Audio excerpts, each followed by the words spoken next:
Boom! The UFC has revealed who the greatest of all time is in UFC. UFC recently conducted a poll to determine their greatest fighter of all time. They asked fans to vote on their community tab, including fighters like Jon Jones, Conor McGregor, and Khabib Nurmagomedov. Over 1 million people voted, with 52% saying Jon Jones, 12% Conor McGregor, and 22% Khabib. The rest voted for other options. Based on the votes, Jon Jones has been recognized as the UFC's GOAT, followed by Khabib at number 2. However, MMA fans are questioning why legends like GSP and Anderson Silva weren't included in the poll. What's your take on this? Sean O'Malley gives an update on his next fight.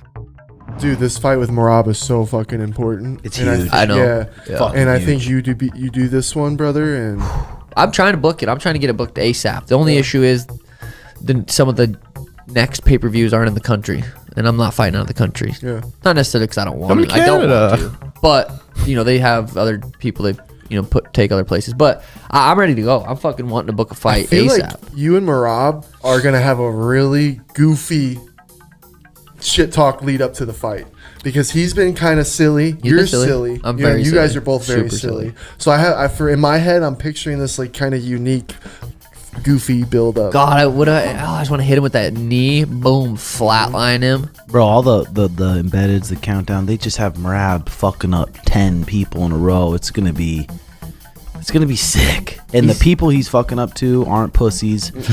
They're definitely not me, though. That's what I'm saying. It's not Warlikes. Well, after his Henry fight, he's like, man, let's just having so much fun in there. Doesn't even feel like a fight. It's like, that's what I need to make him feel like, okay, it's not that fun. I'm getting fucking punched at a distance that I can't really close. This isn't fun. Henry fight was fun because Henry, he did crack him once, but he was able to just grab him, take him down, punch him. I need to make it not fun, not enjoyable to be in there. A boxing match between Sean O'Malley and Ryan Garcia is possible. We might get to see a fight between O'Malley and Garcia. Sean O'Malley mentioned on his podcast that he could venture into boxing after his next 2 fights, potentially against Ryan Garcia. Yeah, but 2 fights down the road. Okay, say it happens. You fucking turn Merab's nose sideways, T-kill him, boom. Piece up Ilya, 5-rounder. Boom. Then what? Is it possible? For Ryan Garcia? A boxing fight's possible, for sure. MMA, no way in hell. No commission would even let that go. The Sugar Show. Why don't we do something a little special? Why can't we get him into the UFC with some kind of new rule, like a different rule or something, to where you guys? I'm not there yet. I still gotta become bigger. I gotta be 2 more though. Yeah, exactly. 2 more fucking sick performances, and we're talking about being able to do whatever the fuck. But maybe 2 more. I think that'd be perfect, because your pay-per-view was top 5 all time in UFC sales. Gate, right? Like, that's fucking insane. Yeah, that's good. But I also like that. I do think it was partly because of me, but also because UFC is just that fucking big now. They grew 40% over COVID. So 2020 to 2024, they've grown however much more. UFC is just fucking on a rocket ship, whether I'm fucking in it or not. But I feel like I can pull some numbs. The relationship's so good with those higher ups. They fucking love you. You're not it's not like. They told me you can do a box fight 100% if it makes us enough money. Like, so the option's there. Just has to be able to make enough money. But Ryan being a fucking freak like that, you need 2 A-sides to make a fucking Floyd Conor fight. You know what I mean? In response, Ryan Garcia said, "Be prepared to bleed rainbow," indicating that he is fully on board for this fight. And now let's see what happens next. The Rock set to start his MMA training camp for his next movie based on MMA legend Mark Kerr.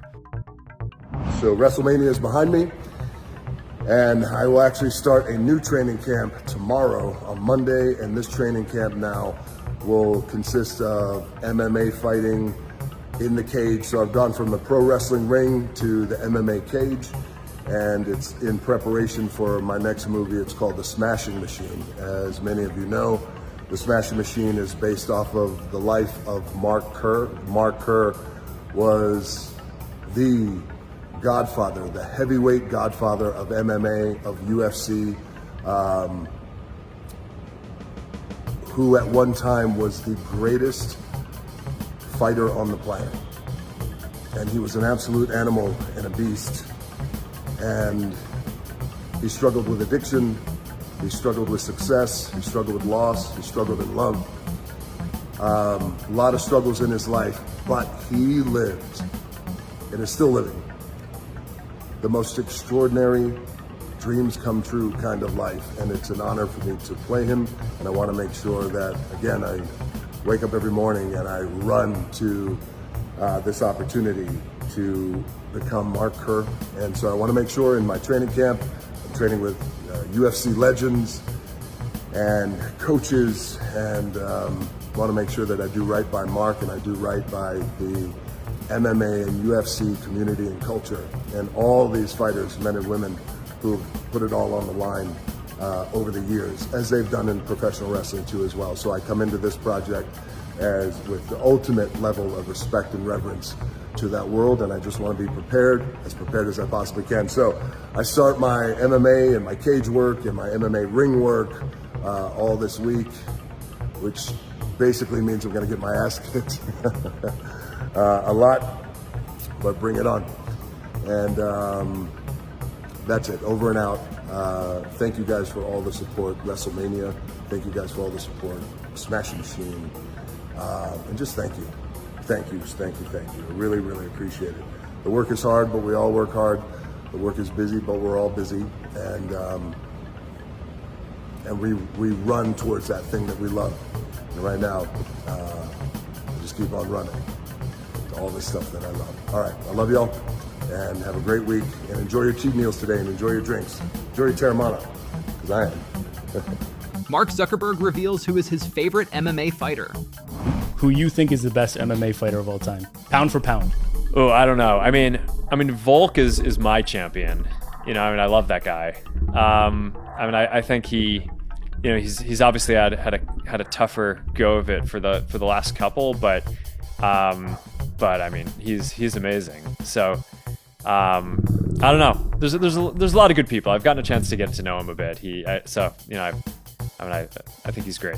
No, that's great. I mean, I wouldn't have an answer. There's GSP, Silva, Mighty Mouse. The list goes on. It's impossible to choose one. All those guys are incredible.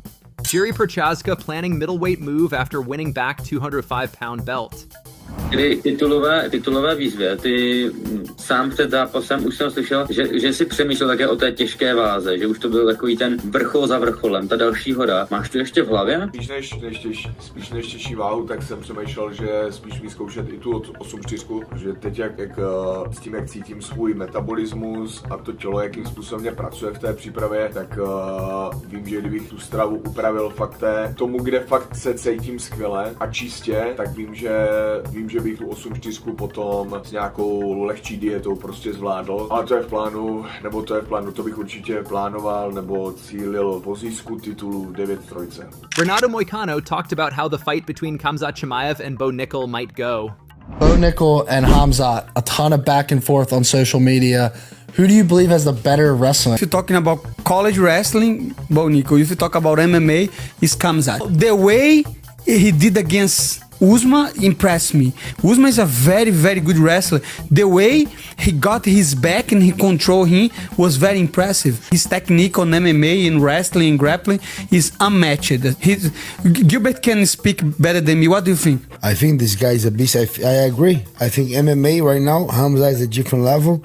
If you go pure wrestling, Nickal for sure. But MMA, Khamzat is a beast.